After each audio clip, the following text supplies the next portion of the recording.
নিজের বেডরুমকে সুন্দর করে সাজাতে কে না পছন্দ করে। তাই তো আজকে আমি আমার বেডরুমের জন্য তৈরি করে ফেললাম কালার পেপার দিয়ে সুন্দর একটি ওয়াল হ্যাঙ্গিং।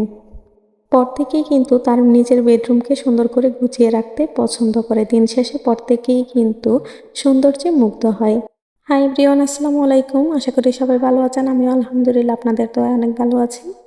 ডিজাইনটি তৈরি করার জন্য প্রথমে আমি একটা ভারী পেপার নিয়ে নিয়েছি। এখন আমি এটার উপর একটা গোল শেপ দিয়ে দিব। এখন আমি প্রথম বৃত্তটার ভিতরে আরেকটা ছোট বৃত্ত করে নিব। এখন আমি কেচির সাহায্যে প্রথম বৃত্তটা সাইড দিয়ে কেটে নিব।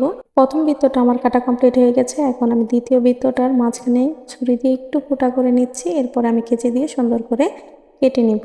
কাটা কিন্তু আমার কমপ্লিট হয়ে গেছে। এখন আমি ইয়েলো কালারের একটা পেপার নিয়ে লম্বালম্বি ভাঁজ দিয়ে নিচ্ছি। এখন আমি কেচির সাহায্যে এটা কেটে নিব। এখন আমি লম্বালম্বি একটা ভাঁজ দিয়ে নিচ্ছি, পরবর্তীতে আরেকটা ভাঁজ দিয়ে নিচ্ছি। এখন আমি এটাকে একটা পাতার শেপ দিয়ে কেটে নেব।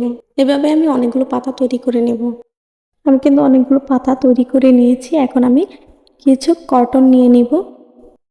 এখন আমি পাতার মাঝে এই কটনগুলো বসিয়ে দিব আঠার সাহায্যে। এর মধ্যে আমি কিছু কটন মাঝখানে কেটে ছোট করে নিয়েছিলাম ডিজাইন করার জন্য। এখন আমি আটার সাহায্যে সবগুলো পাতা বৃত্তটার সাইড দিয়ে বসিয়ে দেব এক এক করে। পাতাগুলো কিন্তু আমার প্রায় বসানো কমপ্লিট হয়ে গেছে। এই পাতাগুলো বসানোর সময় আমি খুব সাবধানে বসাচ্ছিলাম। এখন আমি রেড কালারের কিছু পেপার নিয়ে নিয়েছি। এগুলো আমি প্রথমে বৃত্তাকার করে কেটে নিয়েছি। এখন আমি আবার এগুলো একটু রাউন্ড করে ছোট ছোট করে কেটে নিচ্ছি। এখন আমি একটু মুড়িয়ে নিচ্ছি গোলাপ তৈরি করার জন্য এভাবে। এখন আমি আটার সাহায্যে এটা বসিয়ে দিচ্ছি। এভাবে আমি অনেকগুলো গোলাপ তৈরি করে নেব। এখন আমি অন্য আরেকটি কালারের পেপার নিয়ে অন্য আরেকটি ফুলের ডিজাইন করে নিচ্ছি। এভাবে আমি অনেকগুলো ফুল তৈরি করে নেব।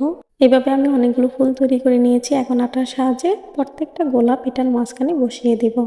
এখন আমার তৈরি করা সবগুলো গোলাপ এর মাঝে আমি এক এক করে বসিয়ে দিব। ফুলগুলো কিন্তু আমার বসানো কমপ্লিট হয়ে গেছে।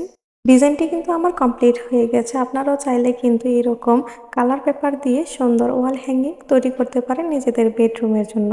সো গাইস, যদি আমার ভিডিওটা ভালো লাগে তাহলে অবশ্যই লাইক কমেন্ট শেয়ার করতে ভুলবেন না। আর যারা আমার ইউটিউব চ্যানেল থেকে দেখছেন তারা অবশ্যই আমার চ্যানেলটা সাবস্ক্রাইব করে দিবেন। আর যারা অলরেডি আমার চ্যানেলটা সাবস্ক্রাইব করেছেন তাদেরকে অসংখ্য অসংখ্য ধন্যবাদ। আর যারা আমার ফেসবুক পেজ থেকে দেখছেন তারা অবশ্যই আমার পেজটিকে ফলো দিয়ে আমার পাশেই থাকবেন। আল্লাহ হাফেজ।